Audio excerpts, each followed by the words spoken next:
আসসালামু আলাইকুম, কেমন আছেন আপনারা সবাই? আশা করছি সবাই ভালো আছেন। আমিও বেশ ভালো আছি। আপনাদের দোয়ায় আজকে আপনাদের সাথে শেয়ার করব ছোট্ট একটা রেসিপি। আশা করি ভালো লাগবে।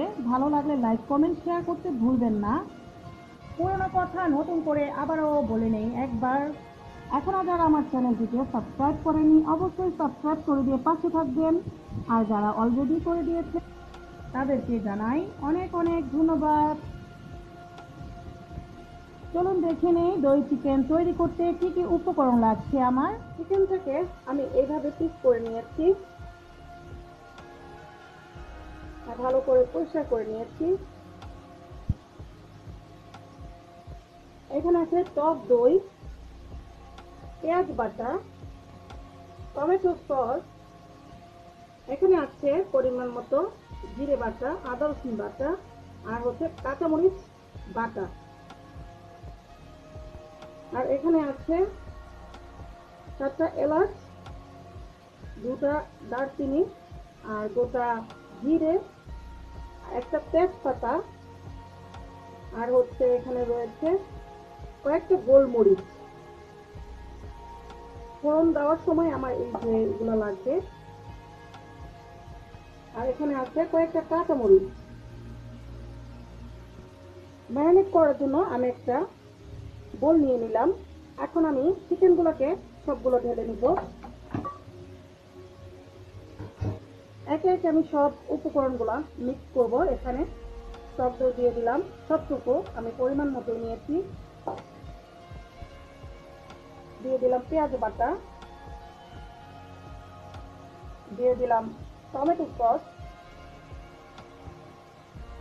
দিয়ে দিলাম এখানে বাটা মশলাগুলো। এখন আমি অ্যাড করে দিচ্ছি 1/2 চামচ ধনের গুঁড়ো আর পরিমাণ মতো লবণ।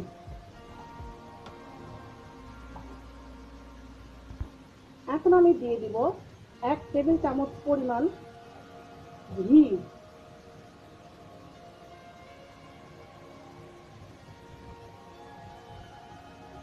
ঘিটা দেওয়ার উদ্দেশ্য হলো ফ্লেভারটা অনেকই সুন্দর আসবে।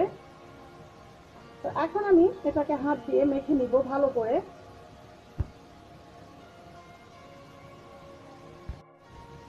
30 মিনিট ঢাকনা দিয়ে ঢেকে রেখেছিলাম। এখন আমি রান্না করতে পারবো। ম্যারিনেট হয়ে গিয়েছে।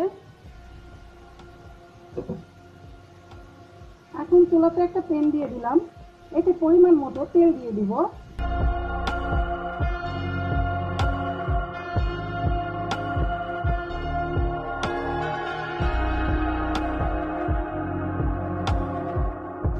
তেলটা গরম হয়ে গেছে, এখন আমি ফোড়ন দিব।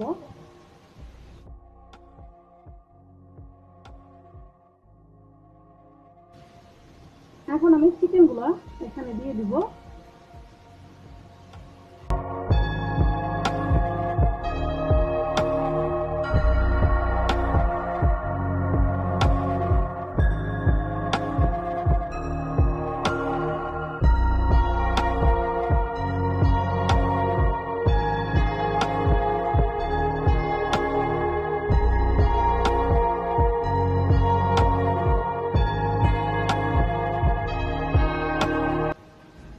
এখন আমি কিছুক্ষণের জন্য ঢেকে দিব।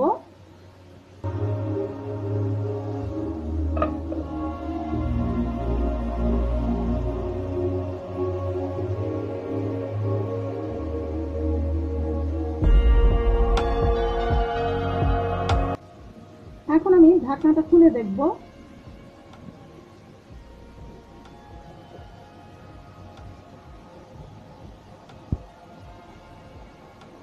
আমার দই চিকেনে কিন্তু আমি একটু পানি ব্যবহার করিনি, তারপরও এখন পানি উঠে গিয়েছে, কারণ এটাতে টক দই ব্যবহার করা হয়েছিল।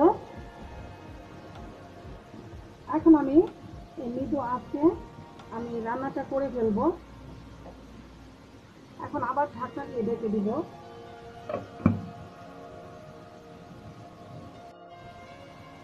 এখন আমি ঢাকনাটা খুলে দেখব আমার দই চিকেন একদম রেডি হয়ে গেছে। উপরে তেল ভেসে উঠেছে। এখন আমি এতে দিয়ে দিব 4-5টা কাঁচামরিচ।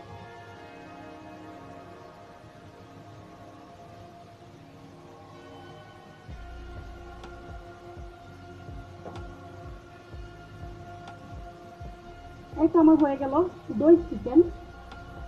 আজকের রেসিপিটি আমার কেমন লাগলো অবশ্যই কমেন্ট করে জানাতে ভুলবেন না।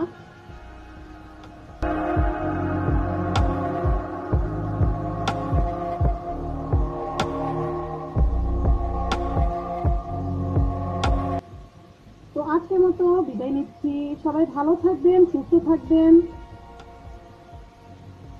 আবারও নতুন কিছু নিয়ে হাজির হয়ে যাব আপনাদের মাঝে। আল্লাহ হাফেজ।